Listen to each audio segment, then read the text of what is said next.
पहले ही दिन फ्लाईओवर के नीचे प्रशासन द्वारा दिया गया पार्किंग का ठेका आया विवादों में, शहर हुआ एकजुट।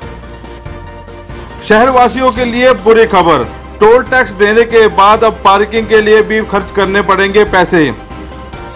संयुक्त व्यापार मंडल के प्रधान अनिल मदान ने कहा कि अब सड़कों पर उतरकर करेंगे संघर्ष, अधिकारियों की खोलेंगे पोल। वॉइस ऑफ पानीपत के लाइव कार्यक्रम में पुलिस द्वारा शहर में काट रहे चालानों का भी उठा मुद्दा। करोता सत्याग्रह में शहीदों की याद में आर्य बाल भारती स्कूल में किया जाएगा कार्यक्रम आयोजित। बिजली की तारों से डंपर में लगी आग, मौके पर ही डंपर चालक की मौत। पानीपत के प्रेम अस्पताल में किया जाएगा फ्री हेल्थ कैंप का आयोजन। ब्रह्मपुर सरकारी कॉलेज के बाहर ग्रामीणों ने दिया धरना। Sponsor by fashion gallery, Panipat में मोबाइल का सबसे बड़ा शोरूम। हर मोबाइल की खरीद पर ग्लास गार्ड व कवर फ्री पाएं। मोबाइल की एक बड़ी range. Fashion Gallery, GT Road opposite Palika Bazaar, near Punjab National Bank, Panipat. Phone 9813030600।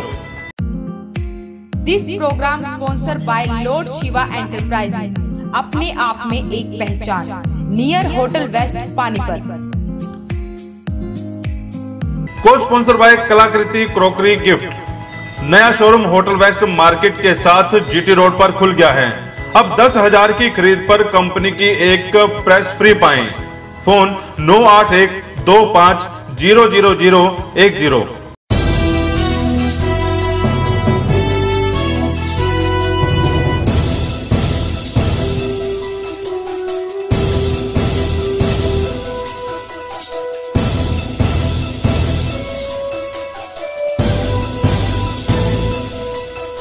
नमस्कार, वॉइस ऑफ पानीपत में आप सभी का स्वागत है। मैं हूं आंचल काद्यान। आज की गतिविधियां कुछ इस प्रकार से। फ्लाईओवर के नीचे प्रशासन द्वारा दिए गए पार्किंग का ठेका पहले ही दिन विवादों में आ गया है। ठेकेदारों द्वारा 10 रुपए की जगह 20 रुपए वसूले जाने पर विवाद बढ़ गया है। शहर वासियों से गुंडा टैक्स वसूलना शुरू हो गया है। पार्किंग के नाम पर ठेकेदार गुंडागर्दी पर उतारू हो गए। लोगों से 10 रुपए की जगह 20 रुपए लिए गए। मामला तब बिगड़ा जब बाजार के एक दुकानदार के बेटे से 20 रुपए वसूले गए। बेटे ने जब अपने पिता से शिकायत की तो बाजार प्रधान मौके पर पहुंचे। पता चला कि ठेकेदार के कारिंदे सुबह से ही 20 रुपए वसूल रहे हैं। विवाद बढ़ता देख मौके पर सिटी एमपी पहुंचे, लेकिन बिना कुछ कार्यवाही किए लौट गए। शाम होते होते मामला बढ़ता गया। ठेकेदार के कारिंदे मीडिया के साथ भी बदतमीजी करने लगे। पानीपत वासियों का कहना है कि उनसे पार्किंग के पैसे ना वसूले जाएं। लोगों ने ठेकेदार के खिलाफ मामला दर्ज करने और ठेका रद्द करने की मांग की है। मौके पर संयुक्त व्यापार मंडल के प्रधान अनिल मदान सहित विभिन्न बाजारों के प्रधान मौजूद रहे। मैं सुबह आया 10 बजे गाड़ी खड़ी करने, तो मैंने गाड़ी अंदर ली। ये कहते हैं 20 रुपए लगेगी। मैंने कहा पर्ची 10 रुपए की है। मैंने सुबह अखबार पढ़ा, उसमें 10 रुपए है। मैंने इनको कहा 10 रुपए, कहते नहीं हमारे ठेकेदार ने 20 रुपए बोला। मैंने कहा तुम्हारा ठेकेदार कौन सा है? मैंने कहा 10 रुपए रेट है, अखबार में देख लो। कह रहा मुझे कोई अखबार से मतलब नहीं है, 10 रुपए है तो 10 रुपए है। फिर मैंने कहा पास कितने का बनेगा? कह रहे 400 रुपए का पास है, और वो भी दिन में 4 घंटे गाड़ी खड़ी होगी, 400 रुपए का पास पड़ेगा। मैं कहा तू अभी तो 20 रुपए की पर्ची काट, तेरे से मैं शाम को बात करूंगा। बस ये मैं कह के मैं गाड़ी खड़ी करी, 20 रुपए की पर्ची कटवाई। पैसे भी नहीं लिखे मैंने, पैसे तो मैंने खुद लिखवाए। मैंने कहा 20 रुपए ली इस पे, तब मैं फिर पर्ची ली और फिर गया। 20 रुपए मैं सुबह ले आया था गाड़ी अपनी 12 बजे। अब ये देख लो कितना टाइम हो गया, 2:30-3 बज रहे होंगे। 20 रुपए 20 रुपए लिए जी। 10 रुपए लेते हैं जी।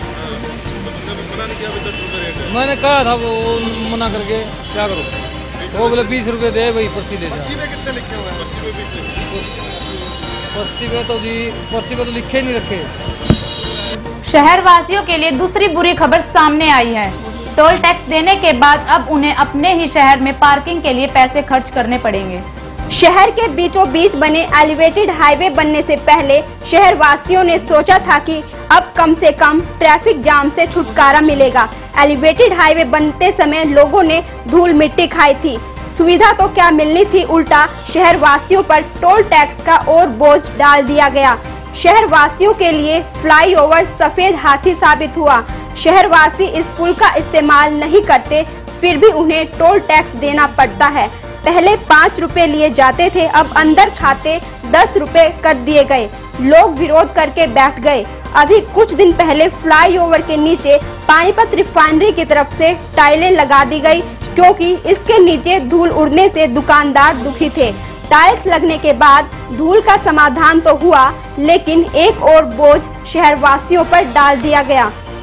अब अपने ही शहर में अपनी ही गाड़ी खड़ी करने के लिए पैसे देने पड़ेंगे। हालांकि कार पार्किंग और बाइक पार्किंग के लिए रेट कम रखे गए हैं। गुरुद्वारा रोड के प्रधान सुरेश बवेजा ने वॉइस ऑफ पानीपत के कार्यक्रम में भी ये बात कही थी। उन्होंने एक पिलर को गोद लेकर उसके साथ साथ लोहे की रेलिंग लगाकर सुंदर बनाने की कोशिश की थी, लेकिन अब उन्हें भी पैसे देने पड़ेंगे। आपने पैसा दिया, वहाँ का समाधान हो गया, अब आपकी गाड़ियाँ वहाँ पे खड़ी होनी शुरू होगी, तो आम पब्लिक ही सारा काम करेगी, तो नेता और ये अधिकारी क्या करें? आम पब्लिक पैसा भी लगाएगी और इनका टैक्स भी देगी। अब यहाँ इन्होंने पार्किंग ठेके पे भी दे दी, उसके पैसे भी देगी। अब ये देखो ना, जैसे टोल टैक्स पे वो सड़क बनाते हैं और पब्लिक पैसे देती है, और ठेका दे दिया इन्होंने। और ठेके के आप देख रहे हो, पिछले कई दिनों से हमारा झगड़ा चल रहा है पालिका बाजार में, हमारी एसोसिएशन के साथ झगड़ा चल रहा है। वहाँ रोज बदमाशी होती है, एक बदमाशी का ठेका और चला गया। मतलब आगे आपको याद होगा, हमारा एक यहाँ कट बंद कर दिया था इन्होंने, कांग्रेस सरकार ने, और हमने उस टाइम के विधायक श्री बलबीर पाल शाह जी को बड़ा निवेदन किया, भाई आप ये कट खुलवाओ खुलवाओ खुलवाओ। उन्होंने नहीं खुलवाया। तब हमारी सारी एसोसिएशन इकट्ठे हो गए, धरने में बैठी थी पालिका बाजार में, जीटी रोड पे, और वहाँ तब के एमपी अरविंद शर्मा हमारे बीच में आए थे, और हमारा ये धरना 3 दिन चला था। 4-5 दिन हमारी दुकानें बंद रही थी, तब जाके सरकार जागी थी और ये कट खुले थे। और अब भी ये हमें लग रहा है कि ये सारी सरकार सो रही है, सरकार के नेता सो रहे हैं, वो आपस में उलझे हुए हैं, उनको शहर की कोई सुध नहीं है। और हम लोग फिर इकट्ठे होने जा रहे हैं। हमारी आपस में कोर कमेटी की मीटिंग हुई है अपना व्यापार मंडल की, और हम जल्द ही मतलब कि सारे इकट्ठे हो गए, इनके खिलाफ पूरा बिगुल बजाएंगे और चुनाव में हिसाब मांगेंगे। और उस धरने में, उस प्रदर्शन में जो भी नेता हमारे पास आएगा, उससे पहले पूछेंगे अब क्या करने आए, क्योंकि हम इन नेताओं को वार्निंग दे चुके हैं कि हमारे समस्याओं को हल करो, हल करो। बड़ा सवाल ये है कि शहरवासी अपने ही शहर में अपनी ही गाड़ी को पार्क करने के लिए पैसे क्यों दें? जिला प्रशासन टोल तो फ्री नहीं करवा सकता, कम से कम पार्किंग तो फ्री करवा ही सकता है। संयुक्त व्यापार मंडल के प्रधान अनिल मदान का कहना है, अब समय सड़कों पर उतरने का आ गया है। अब वो अधिकारियों द्वारा किए गए भ्रष्टाचार को जनता के सामने लाएंगे। सिस्टम के खिलाफ अब व्यापारी भी सामने आने लगे हैं। वॉइस ऑफ पानीपत के लाइव कार्यक्रम में संयुक्त व्यापार मंडल के प्रधान अनिल मदान ने कहा कि शहर में अनाप शनाप बिजली के कट लग रहे हैं और बेतुके बिजली के बिल भेजे जा रहे हैं और अधिकारी इस ओर ध्यान नहीं दे रहे। मदान का कहना है कि शहर में सफाई को लेकर मोटा घोटाला चल रहा है। 47 लाख रुपए का ठेका 1 करोड़ रुपए में जेबीएम कंपनी को दे दिया गया, लेकिन शहर के हालात और भी खराब हो गए। उनका कहना है कि ना तो अधिकारी बोल रहे हैं और ना ही नेता। उनका कहना है कि अब समय बोलने का नहीं, कुछ करने का है, और वो जल्द ही व्यापारियों की मीटिंग बुलाकर अधिकारियों की पोथियां खोलने का काम करेंगे और जनता को बताएंगे कि कैसे इन अफसरों ने जनता की खून पसीने की कमाई से अपने महल खड़े किए। अधिकारी बहुत समझदार हैं इस शहर के, बहुत ही समझदार। वो विपक्ष वालों के फोन आ जाते हैं, उनका काम थोड़ा जल्दी कर देते हैं ताकि बोले ना, व्यक्तिगत काम। जो समाज की बुराइयां हैं, जो शहर की अव्यवस्था है, तो जब वो व्यक्तिगत पर्सनल काम हो जाते हैं नेताओं के, तो वो कहते हैं अधिकारी से हम क्यों बिगाड़ें। मैं आपको संयुक्त व्यापार मंडल के नाते बताता हूँ, अब बरसात होने जा रही है। माननीय कमिश्नर साहब को गौरव जी, सुरेश जी और हम कुछ साथी लेके सभी नाले दिखाए हैं, उनको हल बताया है कि ये जो जीटी रोड पे नाले हैं, इनका मुंह छोटा है, इनको तोड़कर साइज बड़ा कीजिए। इसी तरह रेड क्रॉस के बाहर एक बाथरूम बना हुआ है, उसकी दीवार को तोड़ा जाए। हल बताए हैं। हल बताने के बाद भी आज इस बात को 1.5 महीने से ऊपर होने जा रहा है। वो लोग आते हैं, मूवमेंट करते हैं, उसके बाद जाके चुप होके बैठ जाते हैं, ना जाने किसके दबाव में, किसके कारण। लेकिन अब मैं एक बात कहना चाहता हूँ, संयुक्त व्यापार मंडल की ताकत को वो बहुत कम आंक रहे हैं, बहुत कम आंक रहे हैं। हमने प्रशासन के सहयोग के साथ बहुत कुछ करने का प्रयास किया, अपनी समस्याओं को बताया। मैं आज आपके आगे स्पष्ट रूप से ये कह रहा हूं कि इस बार संयुक्त व्यापार मंडल का अब ये अव्यवस्थाएं, अब बरसात के समय में तो ये क्या काम करेंगे। इस बाजारों ने डूबना है, इस शहर ने डूबना है। बिजली व्यवस्था खराब है, बिजली के बिलों को जो दिया जा रहा है उससे शहर के व्यापारी परेशान हैं। आनंद फानन बिल लग के आ रहे हैं। कई शहर के व्यापारियों को मेरे को फोन आ चुके हैं। इन सारी समस्याओं को लेके इसी सप्ताह के अंदर अपने साथियों से बात करके फिर हम एक ऐसी मूवमेंट चलाएंगे, शायद उनको अंदाजा नहीं होगा, फिर हम इनकी पोथियां भी खुलवाएंगे। इन अफसरों ने कितने पैसे कहां से अपनी कोठियां कितना ये बना रखा है, अगर ये हम पीछे लग गए तो उनके लिए बहुत मुश्किल होगी। और मुझे लग रहा है अब बोलने का समय समाप्त हो रहा है, हमें कुछ करके दिखाना पड़ेगा और मेरे साथी ये सब करने के लिए तैयार खड़े हैं और ये अब हम करेंगे। इसके अलावा कोई रास्ता हमें नजर नहीं आ रहा। वॉइस ऑफ पानीपत के लाइव कार्यक्रम में पुलिस द्वारा काटे जा रहे चालान का मुद्दा भी गूंजा।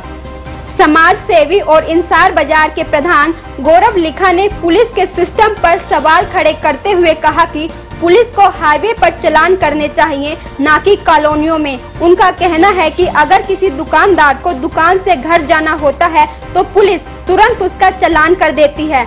लिखा ने ये भी कहा कि दुकानदार कोई अपराधी तत्व नहीं है, उसका चालान काटा जाए। अपराधी छवि वाले बदमाश की दूर से ही पहचान हो जाती है।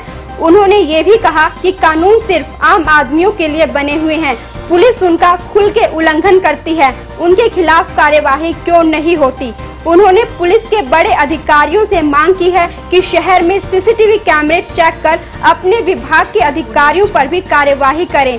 अब आदमी अपनी फैमिली के साथ जा रहा है, मॉल टाउन का मॉल टाउन में जा रहा है, रिहायशी इलाकों के बीच में चालान हो रहे हैं जो बिल्कुल गलत है। हर आदमी समझता है इस चीज को, लेकिन वही बात है कि बोले कौन, जो बोले। ये लिखा साहब ये चीज समझ से परे है कि कानून आपके लिए हमारे लिए बने हैं, पुलिस के लिए कानून नहीं बने।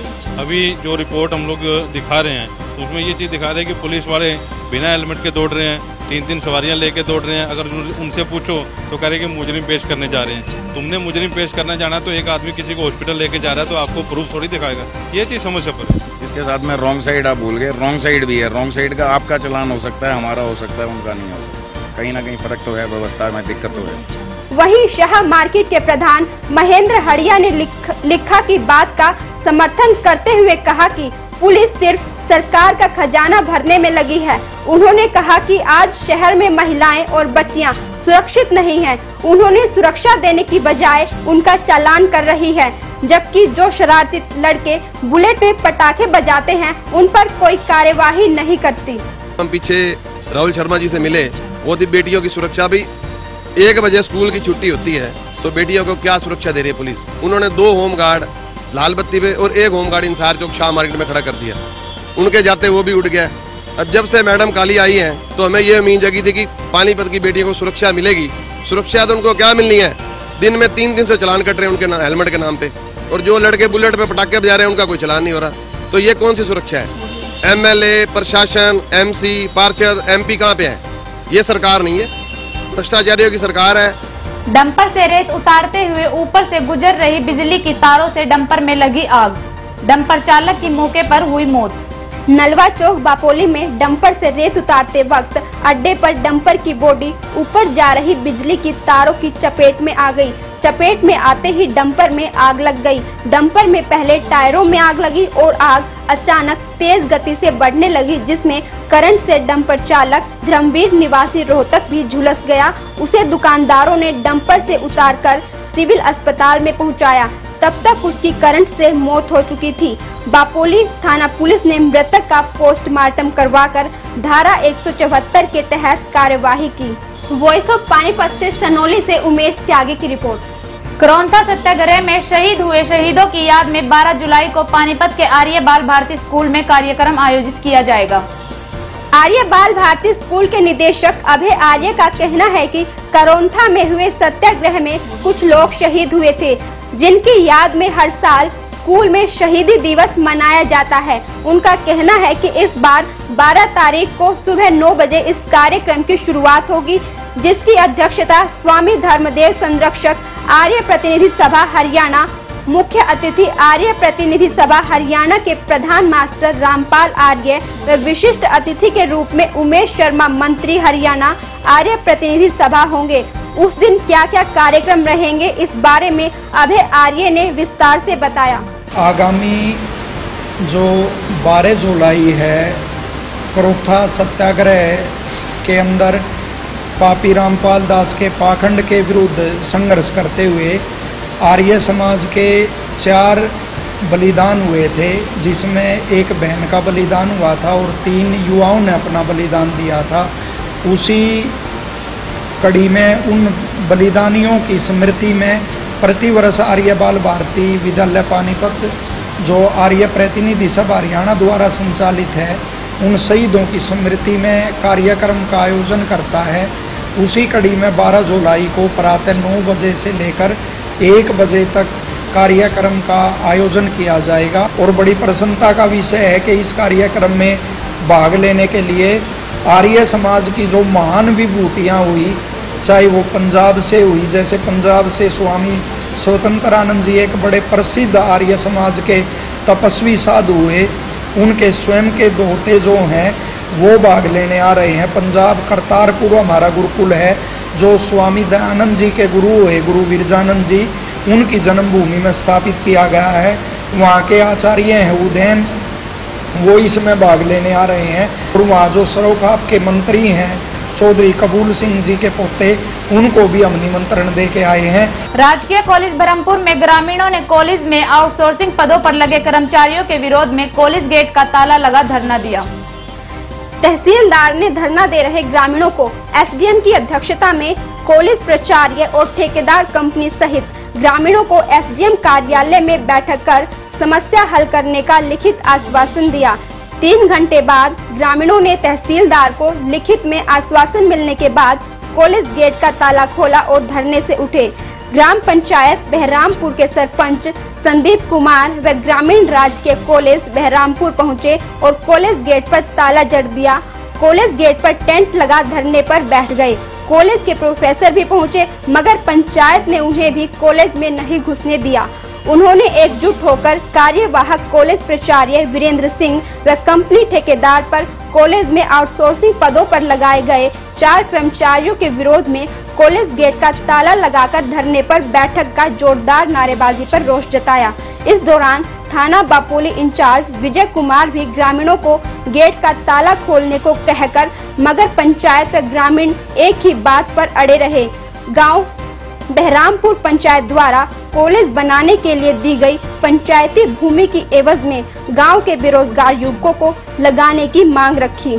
आज गांव बहरामपुर के पंचायत और सभी मौजूद ग्रामीण गांव बहरामपुर के गवर्नमेंट कॉलेज पर धरना प्रदर्शन करने के लिए और ताला देने के लिए एकत्रित हुए। यहाँ हमारी मुख्य मांग थी कि जो कॉलेज में आउटसोर्सिंग पद जनरेट हुए थे, उन पर प्रिंसिपल साहब ने मनमानी करते हुए बाहर के लोगों को नियुक्त कर दिया। इसके विरोध में हमने प्रिंसिपल साहब से शुक्रवार के दिन मिले, जिन्होंने हमारे साथ पूरी तरह से बदतमीजी की और ये कहा कि ये मेरा अधिकार है, मैं जिसे चाहूँगा लगाऊंगा, आप लोग कौन होते हैं। और हमने पूरी अपना प्रस्ताव दिखाया जिसके तहत हमने ज़मीन दी थी कि ये शर्त दी हुई ज़मीन है, जिसके तहत गाँव के बेरोजगारों को चतुर्थ श्रेणी जो भी पद क्रिएट होंगे उन पर गाँव के बेरोजगार बच्चे लगाए जाएंगे। और जो क्लासेज हैं सभी क्लासेज में हमारे पद आरक्षित करने के लिए हमारी मांग थी।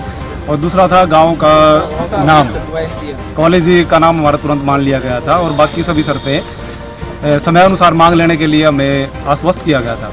लेकिन अब छुट्टियों के दौरान इस कॉलेज में कुछ पद जनरेट हुए, जो 7 पद थे, जिनमें माली और क्या नाम लाइब्रेरी असिस्टेंट, रिस्टोरर, इसी तरह के 7 पद थे, जिन पर हमारे गांव का एक भी बच्चा नहीं लगाया गया।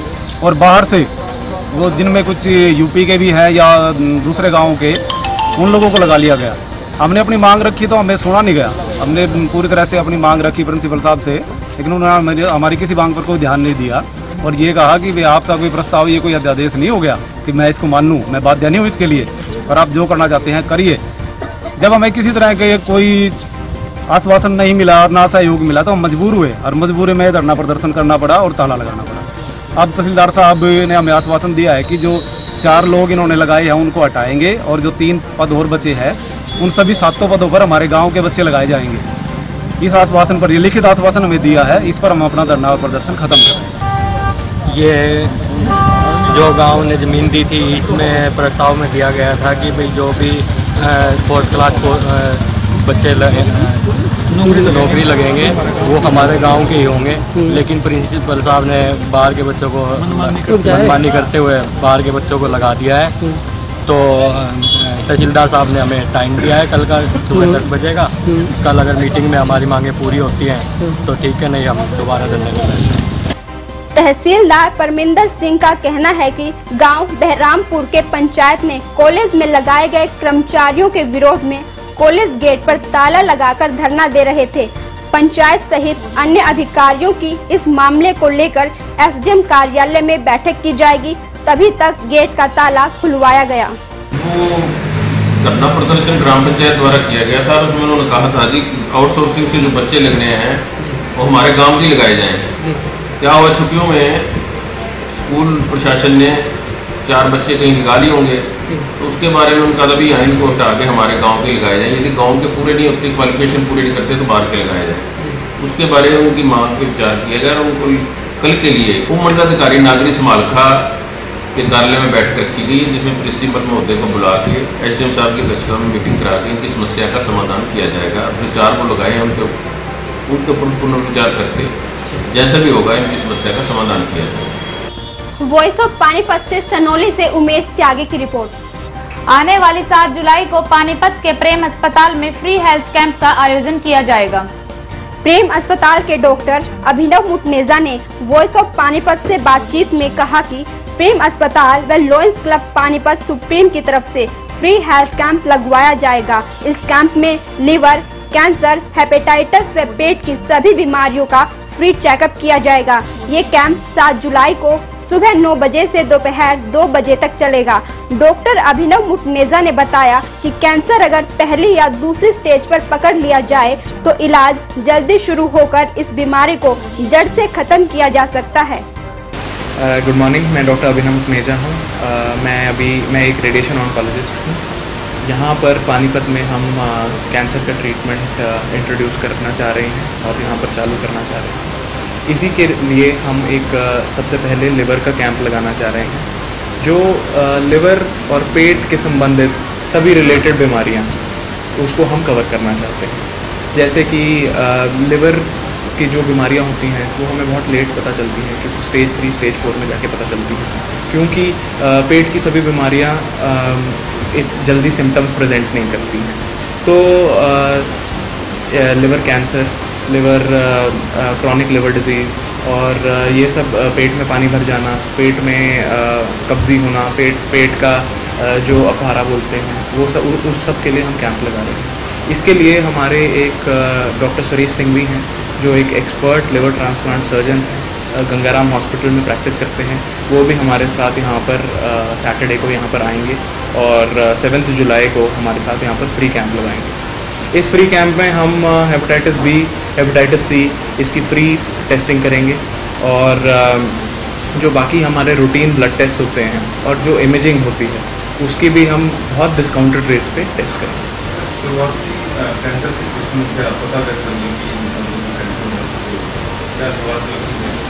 शुरुआत के लक्षण जो स्पेसिफिकली हम पेट के कैंसर की अगर बात करेंगे, इसमें हमारे जो जीआई और हेपेटोबिलियरी कैंसर आते हैं, ठीक है।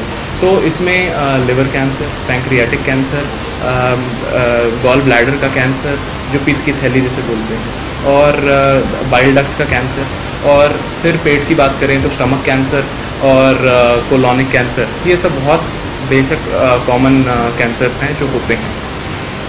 जो स्टार्टिंग की जो वो होती हैं इसमें सिम्टम्स, वो ये रहते हैं कि कभी कॉन्स्टिपेशन होना, कभी स्टूल्स में जो आपके लैट्रिन में खून आना, ठीक है, और पेट में कभी पानी भर जाना, ठीक है, और भूख ना लगना, वेट लॉस होना, ये सब जो सिम्टम्स हैं ये पेट कैंसर में हो सकता है।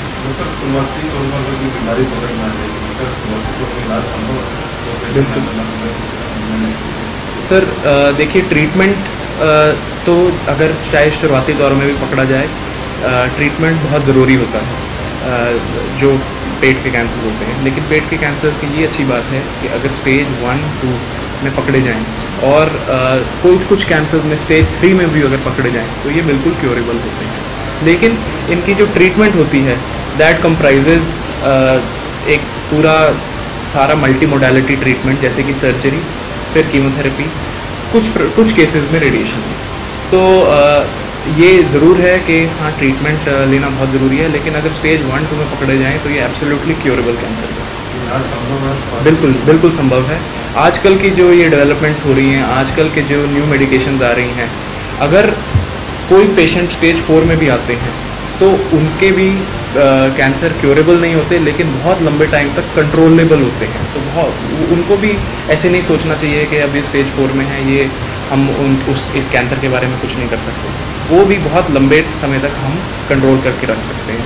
और मैं आपको जैसे बता रहा हूँ कि स्टेज 1, 2, 3 में तो बहुत अच्छा चांस होता है कि क्योर हो जाए। आज की गतिविधियों में फिलहाल इतना ही। देखते रहिए वॉइस ऑफ पानीपत। नमस्कार।